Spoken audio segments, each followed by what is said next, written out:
नमस्कार दोस्तों, पाथफाइंडर पर आप सभी का बहुत बहुत स्वागत है।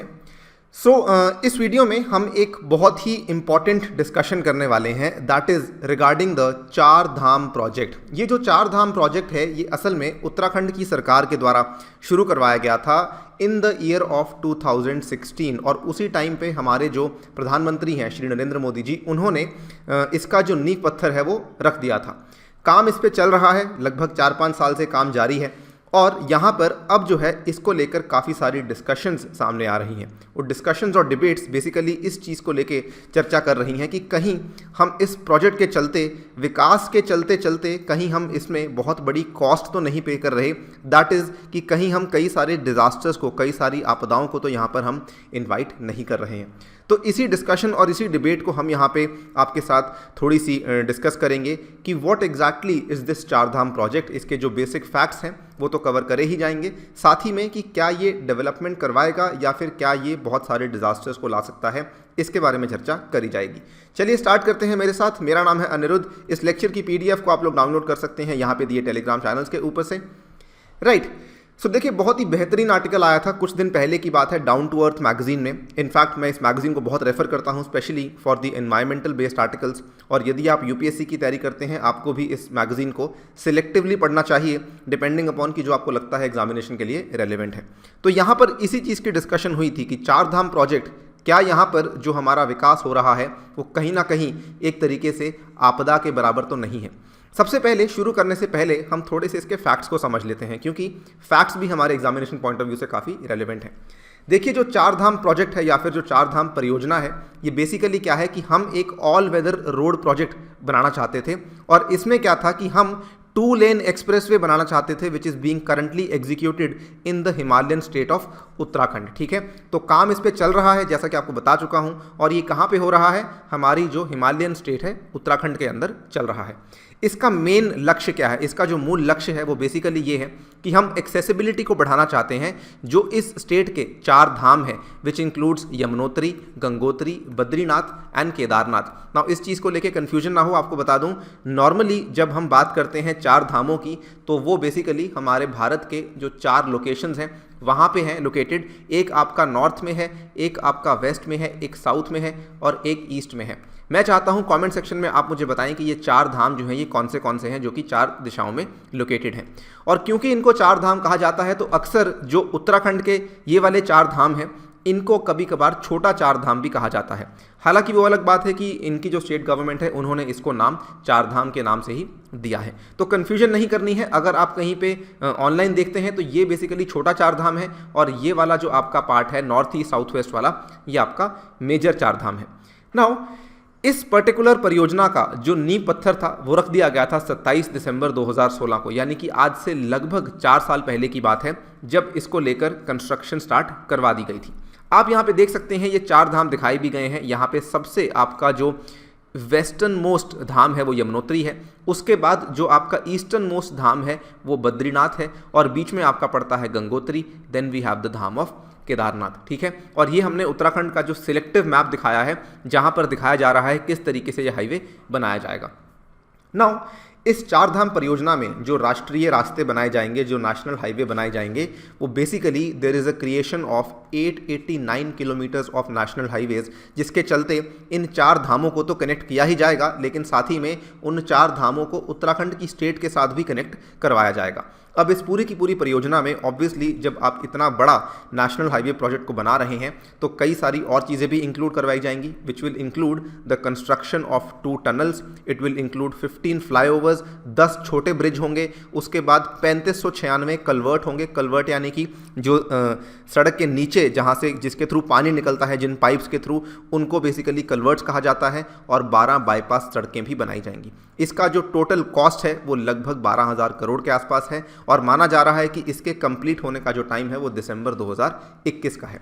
आप यहाँ पे और क्लियरली देख सकते हैं जो दिखाया जा रहा है कि एग्जैक्टली कौन से हाईवेज बनाए जाएंगे। और इनफैक्ट ये चीज़ हमारे एग्जामिनेशन पॉइंट ऑफ व्यू से काफ़ी रेलिवेंट भी है कि जो इसकी लोकेशन है वो कैसे है। अगेन आपको दिखा देता हूँ, ये सबसे वेस्टर्न मोस्ट है और ये आपका सबसे ईस्टर्न मोस्ट है, ठीक है। बद्रीनाथ, यहाँ पे आपका केदारनाथ है, यह आपका गंगोत्री है। इसके सीक्वेंस को भी याद कर लीजिए, Yamunotri, Gangotri, Kedarnath and then we have Badrinath. यहाँ पर आपकी राजधानी दिल्ली है, यहाँ से आप जाते हैं ऋषिकेश। सबसे पहले यहाँ पर आपको जाना ही पड़ेगा। ऋषिकेश से रास्ता कटता है धरासू के लिए, जहाँ पे 2 रास्ते कटते हैं। ऋषिकेश के बाद अगर आपको जाना है मान लीजिए केदारनाथ, तो आपको जाना पड़ेगा रुद्रप्रयाग, और रुद्रप्रयाग से आपको जाना पड़ेगा गौरीकुंड, जो कि आगे केदारनाथ का रास्ते के लिए बढ़ जाता है। Then we have the next जो नेशनल हाईवे है, यहाँ पर आपको जाना पड़ेगा सो दैट आप बद्रीनाथ पहुँच सकते हैं। नाउ हम समझ लेते हैं कि इसका जो प्रभाव होने वाला है वो बेसिकली वातावरण पे किस तरीके से प्रभाव होने वाला है। तो इसको लेकर कई सारी चिंताएं यहाँ पर पेश करी गई हैं। 4-5 चीज़ों के बारे में आपके साथ में डिस्कस करूँगा। सबसे पहले कि क्या इस प्रोजेक्ट को लेकर कुछ क्लियरेंसेस ली गई थी या नहीं ली गई थी, किस तरीके से ये हमारे जलवायु परिवर्तन की जो बहुत बड़ी चुनौती है उसको इम्पैक्ट करता है, हमारी जैव विविधता को किस तरीके से इम्पैक्ट करता है, अगेन हमारे वातावरण को किस तरीके से इम्पैक्ट करता है, क्या ये हमारे लिए कुछ नेचुरल डिजास्टर्स लेके आता है, और क्या हमारे लिए ये कुछ और शहरी आपदाएं भी लेकर आ रहा है। तो देखिए 1 बाय 1 करके स्टार्ट करेंगे। सबसे पहले environmental clearance and climate change की बात कर लेते हैं। इसमें देखिए मैं बहुत ज़्यादा आपको डेप्थ में नहीं जाऊंगा, बहुत ज़्यादा मैं छोटी छोटी बातें नहीं करूंगा, लेकिन कुछ बड़ी बड़ी बातें हमें समझना काफ़ी इंपॉर्टेंट है। सबसे पहले यहाँ पे ये देख लीजिए कि ये पूरा का पूरा जो इलाका है, ठीक है, जहाँ पर स्पेशली अगर हम बात करते हैं भगीरथी वैली का जो इलाका है, उत्तरकाशी में ये फॉल करता है। यहाँ पर एक सड़क बनाई जा रही है जो कि 94 किलोमीटर लंबी सड़क है, और ये वाला जो पूरा का पूरा एरिया है भगीरथी वैली का, ये असल में फॉल करता है इको सेंसिटिव जोन के अंदर। और ये जो ESZ है इसको नोटिफाई किया गया था सन 2012 में।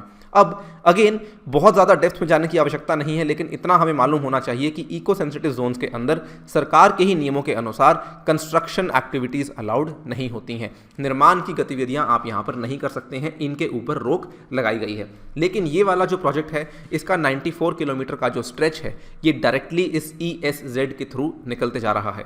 नाउ इसी चीज़ को एस्केप करने के लिए, इसी मैंडेटरी एनवायरमेंटल क्लियरेंस को एस्केप करने के लिए सेंट्रल गवर्नमेंट के द्वारा क्या किया गया था कि इस 889 किलोमीटर के प्रोजेक्ट को तोड़ दिया गया था 52 पार्ट्स में, सो दैट क्योंकि इतना बड़ा प्रोजेक्ट जब होता है तो उसके लिए क्लियरेंस मिलनी काफ़ी मुश्किल हो जाती है, लेकिन जब आप इसको छोटे छोटे पार्ट्स में तोड़ देते हैं देन क्लियरेंस मिलनी काफ़ी ज़्यादा आसान हो जाती है।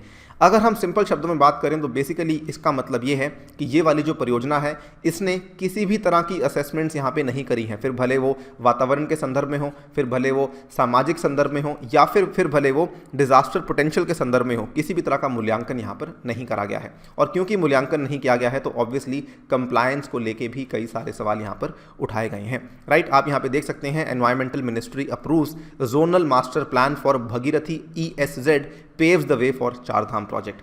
नाउ एक और चीज़ देख लेते हैं। ऑब्वियसली यहाँ पर एनवायरमेंटल क्लियरेंस तो दे दी गई है, लेकिन इसका जो आगे जाके दिक्कतें आएंगी वो बेसिकली आएंगी जलवायु परिवर्तन के संदर्भ में।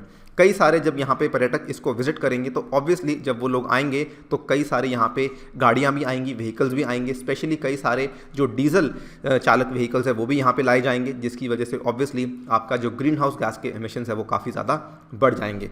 इसकी वजह से क्या होगा कि बेसिकली ब्लैक कार्बन का जो एमिशन है वो बहुत बढ़ जाएगा, जो कि अगेन सनलाइट को अब्जॉर्ब करता है, and this can cause the rapid depletion of the glacier. Again यहाँ पर आप आई थिंक अंदाज़ा लगा सकते हैं कि जो हमारी अर्थ की एल्बिडो है वो डायरेक्टली इस चीज़ को मॉडिफाई कर सकती है। इसके चलते केवल इतना ही नहीं, ये जो प्रभाव है ये गंगा पर भी पड़ सकता है, which will have a deep impact on towns जो कि इस चार धाम के रास्ते में लगे हुए हैं, which includes Rishikesh, Srinagar, Devprayag, Bageshwar. Now coming to the second important thing, और ये मैं समझता हूँ पिछले वाले पॉइंट से भी ज़्यादा रेलिवेंट है। अगर हम बात करते हैं जैव विविधता की, यहाँ पर क्या क्या प्रभाव पड़ सकता है। देखिए यहाँ पर जो बहुत ही ज़्यादा बड़ा पोर्शन है इस प्रोजेक्ट का, मैंने आपको बता दिया है, पूरा का पूरा जो प्रोजेक्ट है वो बेसिकली उत्तराखंड की स्टेट में फॉल करता है, और जो मेजॉरिटी पार्ट है इस प्रोजेक्ट का वो बेसिकली फॉल करता है ड्राई डेसिडुअस बायोम के अंडर। अगेन कमेंट सेक्शन को यूज़ कीजिए और बताइए ड्राई डेसिडुअस बायोम में कौन सी बेसिकली वैरायटीज़ आती हैं। आपको आगे जाकर भी मालूम पड़ जाएगा, लेकिन मैं चाहता हूं आप उसके पहले ही यहां पर कमेंट सेक्शन में बताएं। इस प्रोजेक्ट में लगभग जो है 508 हेक्टेयर का जो फॉरेस्ट एरिया है उसको डाइवर्ट किया जाएगा इनटू नॉन फॉरेस्ट्री पर्पस, और लगभग 33,000 से लेके 43,000 तक के जो पेड़ हैं उनको भी काटा जाएगा सो दैट सड़कों को यहाँ पर बनाया जा सके। एंड ऑब्वियसली आप अंदाज़ा लगा सकते हैं कि जब इतने पेड़ों को काटा जाएगा और इतने फॉरेस्ट एरिया को डाइवर्ट किया जाएगा तो इसका क्या क्या प्रभाव होने वाला है, वहाँ पर जो स्पीशीज़ हैं, वहाँ पर जो प्रजातियां हैं, उनके ऊपर क्या क्या दिक्कतें आ सकती हैं। इसके एग्जांपल्स आपको दिखाऊंगा। यहाँ पर ये सारी स्पीशीज़ हैं जो कि आपको इस एरिया में देखने को मिल जाती हैं। नेचुरल वेजिटेशन की ये वाली स्पीशीज़ हैं, एनिमल्स की ये वाली स्पीशीज़ हैं, बर्ड्स की ये वाली स्पीशीज़ हैं और एक्वेटिक एनिमल की ये वाली स्पीशीज़ है। इसको अगेन देख लेते हैं। इसको मैं थोड़ा सा डिटेल में डिस्कस करूँगा in the topic of ecology, आपको समझाने के लिए कि असल में डायरेक्टली इम्पैक्ट किस तरीके से देखने को मिलता है। देखिए, कई सारे छोटे छोटे मैमल्स होते हैं विच इंक्लूड्स, जैसे चूहे होते हैं, उसके बाद माइस होती हैं, देन गिलहरियाँ होती हैं, देन यहाँ पे खरगोश होते हैं जो कि अक्सर आपको सड़कों की ढलान पे देखने को मिल जाते हैं। अब जब आप इस पूरे के पूरे प्रोजेक्ट में इतनी सारी कंस्ट्रक्शन करने वाले हैं तो इन सभी मैमल्स को बहुत सारे चैलेंजेस फेस करने पड़ सकते हैं। होता क्या है कि एक फूड चेन होती है, आपने पढ़ा होगा अपने एनवायरनमेंट और इकोलॉजी के पूरे चैप्टर में कि एक फूड चेन को मेंटेन करना बहुत ही अनिवार्य है। जैसे जैसे ये वाले जो स्मॉल मैमल्स हैं ये मैनेज करते हैं कम्युनिटी स्ट्रक्चर को, आपको मालूम होगा, तो इसकी वजह से आप आगे जाके देख सकते हैं कि जो माइग्रेशन ऑफ प्रेडेटर स्पीशीज़ हैं वो काफ़ी ज़्यादा बढ़ जाएगी। मान लीजिए आपकी ये वाली स्पीशीज़ यहाँ से ख़त्म हो रही हैं क्योंकि जो बहुत ज़्यादा आपको सड़कों की ढलान पे देखने को मिलती थी अब वो आपको नहीं देखने को मिलेगी। लेकिन इसकी वजह से प्रभाव किसके ऊपर पड़ेगा? इन प्रेडेटर स्पीशीज़ के ऊपर पड़ेगा जो कि बेसिकली इन्हीं को खाती थी। अब क्योंकि ये ही यहाँ पे नहीं रहेंगे तो ऑब्वियसली इनको यहाँ से माइग्रेट करना ही पड़ेगा। माइग्रेशन वाली स्पीशीज़ कौन सी होंगी फिर? हॉक्स यहाँ से माइग्रेट करेंगे, आउल्स, जैकाल्स, उसके बाद फॉक्सेस, ये सभी लोग यहाँ से निकलना चाहेंगे बिकॉज ये पूरी की पूरी फूड चेन ब्रेक होती है। केवल इतना ही नहीं, जो सड़कें होती हैं यहाँ पर आपको बहुत ज़्यादा भारी आबादी में स्कॉर्पियंस देखने को मिल जाते हैं। ये इनफैक्ट आपको इतने ज़्यादा स्कॉर्पियंस नॉर्मल जंगल में भी देखने को नहीं मिलते हैं, ठीक है। और स्कॉर्पियंस का बहुत ही बड़ा रोल रहता है स्पेशली बिकॉज ये किसकी पॉपुलेशन को कंट्रोल करते हैं, यानी कि किसको खाते हैं? ये खाते हैं मक्खी मच्छरों को, ये खाते हैं आर्थ्रोपॉड्स को। आर्थ्रोपॉड्स जो आपके ऑर्गेनिजम्स, फॉर एग्जांपल आपका अर्थवर्म है तो वो एक आर्थ्रोपॉड है, ठीक है, तो उन चीज़ों को ये खाते हैं। अगर मान लीजिए स्कॉर्पियंस यहाँ से ख़त्म हो जाते हैं तो ये जो इंसेक्ट्स और आर्थ्रोपॉड्स की जो पॉपुलेशन बढ़ जाएगी ये आगे जाके हमारे ही कृषि को बहुत ज़्यादा नुकसान पहुँचा सकती है। So these are just some examples to show you कि किस तरीके से इकोलॉजी के ऊपर खराब प्रभाव पड़ सकता है। आप यहाँ पे देख भी सकते हैं किस तरीके से फूड चेन जो होती है बहुत ही प्रॉपरली, ये एक प्राकृतिक प्रिंसिपल है जिसके साथ ज़्यादा छेड़खानी नहीं करनी चाहिए। आप अगेन यहाँ पे देख सकते हैं कि फर्स्ट जो है प्राइमरी प्रोड्यूसर्स ये प्लांट्स होते हैं, उसके बाद ग्रास हॉपर्स और स्क्विरल्स इनको खाते हैं, देन इनको खाने वाले होते हैं स्कॉर्पियंस और फिर इनको खाने वाले होते हैं फॉक्सेस वगैरह वगैरह, ठीक है। केवल इतना ही नहीं, देखिए और भी कई सारी चीज़ें हैं। अगर आप बात करते हैं डस्ट एमिशन की तो इतनी ज़्यादा जो कंस्ट्रक्शन एक्टिविटी होएगी तो उसकी वजह से जो इतनी ज़्यादा धूल मिट्टी का उत्सर्जन होगा वो भी ऑब्वियसली जो आपके प्लांट्स हैं उनको भी डायरेक्टली इम्पैक्ट कर सकते हैं। स्पेशली अगर हम बात करते हैं हाई वैल्यू कैश क्रॉप्स की, उनकी जो स्टोमेटल एक्टिविटीज़ हैं, ठीक है, उनको भी ये चेंज कर सकते हैं। Dust can also contaminate herbivore food by settling down on the foods surface, तो ये भी एक इम्पॉर्टेंट हम कह सकते हैं प्रभाव जो कि यहाँ पे देखने को मिल सकता है। इसके बाद मैंने आपसे चर्चा करी थी गोल्डन महसीर की। देखिए यहाँ पर क्या हो रहा है, ये एक बहुत ही बड़ी प्रॉब्लम है and this is the problem of waste disposal. जो इतनी ज़्यादा कंस्ट्रक्शन एक्टिविटी यहाँ पे हो रही है इसमें मख का डिस्पोजल होता है, ठीक है। मख के डिस्पोजल के लिए आप यहाँ पे इस साइट को देख सकते हैं, इस पर्टिकुलर पिक्चर को देख सकते हैं। ये आप देख पा रहे हैं कैसे ये सड़क जा रही, सॉरी ये नदी है और ये किस तरीके से पूरी की पूरी जो मख है ये बेसिकली इस नदी के अंदर ही डिस्पोज ऑफ करी जा रही है, यानी कि इसका कोई प्रॉपर डिस्पोज ऑफ करने का तरीका यहाँ पर नहीं बनाया गया है। जिसकी वजह से होता क्या है कि इतनी ज़्यादा जब कंसंट्रेशन बढ़ जाती है इन सेडिमेंट्स की नदियों के अंदर तो ये नदी में जो रहने वाले रिवर ऑर्गेनिजम्स हैं उनके ऊपर ऑब्वियसली आप अंदाज़ा लगा सकते हैं कितना खराब प्रभाव पड़ता होगा। अगर मान लीजिए थोड़ा सा भी पोल्यूशन लोड बढ़ता है ना तो गोल्डन महसीर जो कि एंडेंजर्ड स्पीशीज़ है उसके ऊपर काफ़ी ज़्यादा प्रभाव पड़ सकता है। So this is not just limited to कि मैंने जो कुछ स्पीशीज़ से आपकी पहले बात करी, ये प्लांट्स को, एनिमल्स को, एक्वेटिक एनिमल्स को, हर एक तरह की चीज़ को ये वाले प्रोजेक्ट्स इम्पैक्ट करते हैं, स्पेशली अगर आप इन चीज़ों को ध्यान से नहीं ले रहे हैं। केवल इतना ही नहीं, इन्हीं नदियों में पाए जाते हैं ऑटर्स, और ऑटर्स जो होते हैं बहुत ही सीक्रेटिव होते हैं और बहुत ही शाय एनिमल्स होते हैं जो कि सन बेदिंग भी करते हैं और रिवर बैंक्स के पास में आके अपने छोटे छोटे घर बनाते हैं। अब होता क्या है कि यहाँ पर जब ये प्रोजेक्ट शुरू हुआ था उसके पहले कई सारे ऑटर्स की साइटिंग देखने को मिलती थी, लेकिन जब से इन नदियों में इन मक्स को छोड़ना शुरू किया है, मक यानी कि ये मिट्टी को छोड़ना शुरू किया है, उसके बाद इनकी साइटिंग भी काफ़ी ज़्यादा कम हो चुकी है और जो डेली एक्टिविटीज़ हैं वो भी इनकी ज़्यादा काफ़ी ज़्यादा डिस्टर्ब हो चुकी हैं। So again various examples to prove कि क्या क्या नेगेटिव इंपैक्ट्स हो जाते हैं। डिटेल में मैंने आपको डिस्कस किया है कि क्या क्या दिक्कतें आ सकती हैं अलग अलग तरह की प्रजातियों के ऊपर। अगर बात करें कि प्राकृतिक आपदा भी क्या इसकी वजह से आ सकती है, तो बिल्कुल आ सकती है, क्योंकि कई बार आपने सुना होगा कि जो अनसाइंटिफिक तरीका है ना चीज़ों को करने का, ये ज़्यादा सस्टेनेबल नहीं होता। और अनसाइंटिफिक जो तरीके होते हैं बेसिकली इसमें क्या होता है कि आप माउंटेन स्लोप्स को बहुत जल्दबाजी में काटते हैं, और जल्दबाजी में जब काटते हैं तो बड़ी बड़ी मशीनों का उपयोग करते हैं, विच इंक्लूड्स JCBs या फिर पोकलैंड्स का इस्तेमाल करते हैं। इसकी वजह से क्या होता है कि जो स्लोप्स हैं वो बहुत ज़्यादा फ्रेजाइल यानी कि बहुत ज़्यादा नाजुक बन जाती हैं, जिसकी वजह से आगे जाके आपके बहुत ज़्यादा बाढ़ आ सकती है या फिर लैंडस्लाइड्स की भी आपको दिक्कतें आ सकती हैं, भूस्खलन की भी दिक्कतें आ सकती हैं, क्योंकि अब जो पहले आपका वेजिटेशन का कवर वो यहाँ पे ख़त्म होता जा रहा है। जो यहाँ पे ढलान के ऊपर आपके पेड़ पौधे लगे हुए थे वो ख़त्म होते जा रहे हैं, तो ये स्वाभाविक है कि आगे जाके आपको लैंडस्लाइड्स की दिक्कतें आ सकती हैं। अगर हम बात करते हैं, ये आपके सामने है द पायोनियर की ये वाली न्यूज़ है, और इसमें ये साफ साफ बताया गया था कि चार धाम प्रोजेक्ट के ऊपर जब ये शुरू किया गया था तो असल में 29 लैंडस्लाइड प्रोन जोन्स हैं, लेकिन जब से ये प्रोजेक्ट चल रहा है उसकी वजह से कम ऐसे 500 जोन्स क्रिएट हो चुके हैं जहाँ पर लैंडस्लाइड आने की जो संभावना है वो काफ़ी ज़्यादा बढ़ चुकी है। इसके बाद अगर हम बात करें अर्बन प्रॉब्लम्स की, तो मैंने इसका थोड़ा सा आपको आइडिया पहले भी दिया था, पहले वाले पॉइंट में, यानी कि क्लाइमेट चेंज में मैंने बताया था किस तरीके से क्लाइमेट चेंज जो है वो अर्बन प्रॉब्लम्स की वजह से बढ़ जाता है। और ये सेम चीज़ है, देखिए जब आपका टूरिज्म का प्रेशर बढ़ेगा तो उसके साथ साथ कई सारी और दिक्कतें भी बढ़ने वाली हैं, विच इंक्लूड्स अनप्लान्ड टाउनशिप्स बनाई जाएंगी, क्वांटिटीज़ ऑफ वेस्ट यहाँ पे बढ़ जाएगा, वेस्ट वाटर बढ़ जाएगा, व्हीकल्स का जो lack of a sustainable public transport system है वो बढ़ जाएगा, ठीक है, व्हीकल्स की मात्रा बढ़ जाएगी। ये सारी की सारी चीज़ें हैं जो कि आगे जाके बहुत बड़ी चुनौतियां हो सकती हैं, स्पेशली जो यहाँ के टाउन्स हैं जहाँ पे आज की डेट में इतनी आबादी नहीं है।